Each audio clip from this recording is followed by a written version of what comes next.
Where the House of Representatives and the United Nations Development Programme have signed a pact for the implementation of a parliamentary development programme that will enhance the capacity of lawmakers and staff. National Assembly correspondent Joke Adisa reports. Since June 2023, when the 10th National Assembly was inaugurated, the UNDP has been a strong ally of the Abbas Tajuddin-led House of Representatives.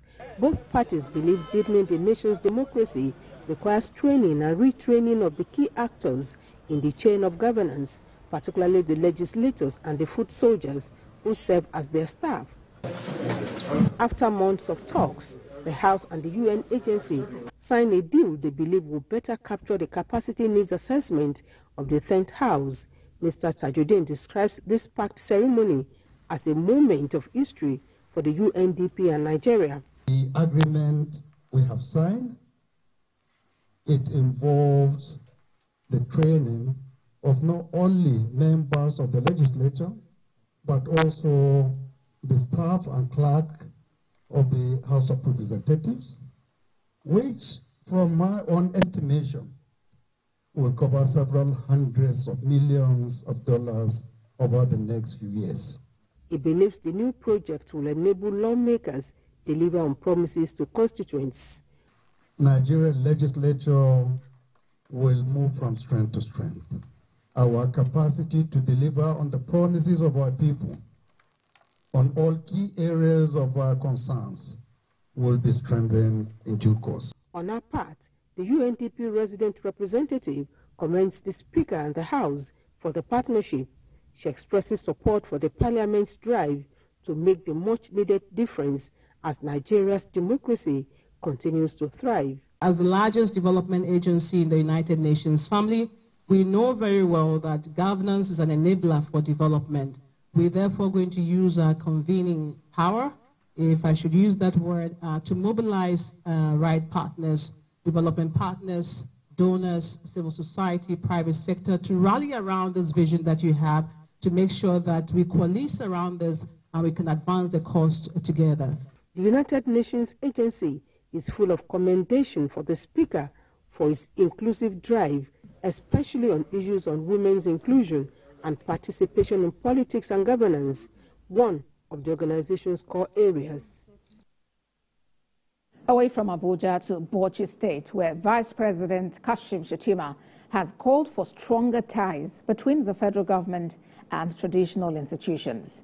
He reaffirmed the commitment of the President Bola Tinubu administration to engage in royal fathers as key players in national development and social cohesion.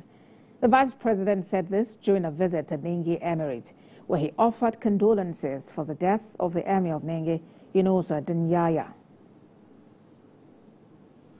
The emirate under our late father's stewardship was a guiding light for many, and his contributions will not be forgotten. His Excellency President Bola Ahmed Tinubu has asked me to express his deepest sympathy to you, to His Excellency the Governor of Bauchi State, to His Royal Highness the Emir of Ningi, the Ningi Emirate and the people of Bauchi during this difficult time. He extends his profound support for the exemplary leadership that has characterized the Emirate through peaceful transitions. As we greet together, we also look forward with hope. The task ahead of you, Your Royal Highness, is both monumental and inspiring. I assure you of our continued support for the Ningi Emirate under your leadership. It is a double-edged sword, because today you are also congratulating his son, his eldest son, as the brand new Emir of Ningi, my friend Alhaji Haruna Yunusa Mohammed Danyaya.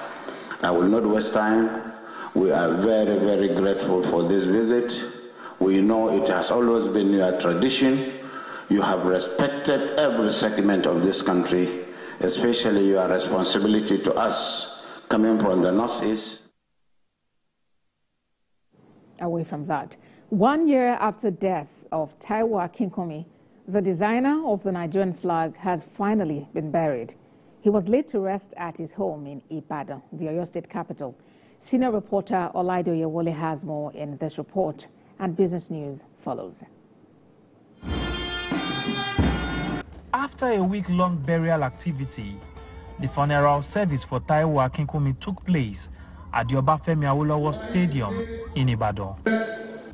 Amidst the scanty attendance, the choir and music band filled the atmosphere with soulful songs, paying tribute to the late icon.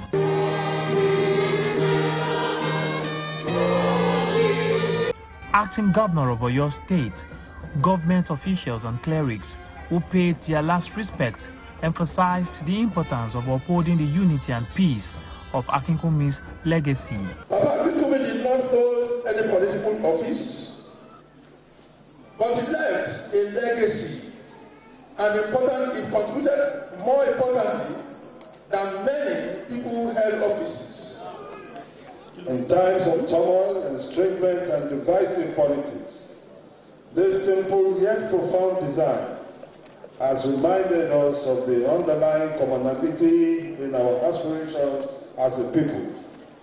It is a conscious synthesis of identity, culture, and hope, all crafted through the brilliant mind of Pa Akinkunmi. Acting Governor of the state says the legacy of the late Taiwo Akinkunmi must not be forgotten, calling for his immortalization. Perhaps the Director National Orientation is here. He would convey our message to the federal government. It's never late. We have a lot to do in immortalizing Pa Akinkunmi, and the federal government should come handy in ensuring that the legacy left behind by Pa Akinkunmi is duly recognized. And the governor of the Oyo State, His Excellency Engineer Oluseyi Makinde, they are the one that stood up and said, this is Oyo State property. This is Oyo State man, that we have to do the burial in a colorful and in a good way. After the funeral service, the remains of the late Nigerian icon were laid to rest at his Kuala Ibadan residence. Oladio Yowole, TVC News, Ibadan.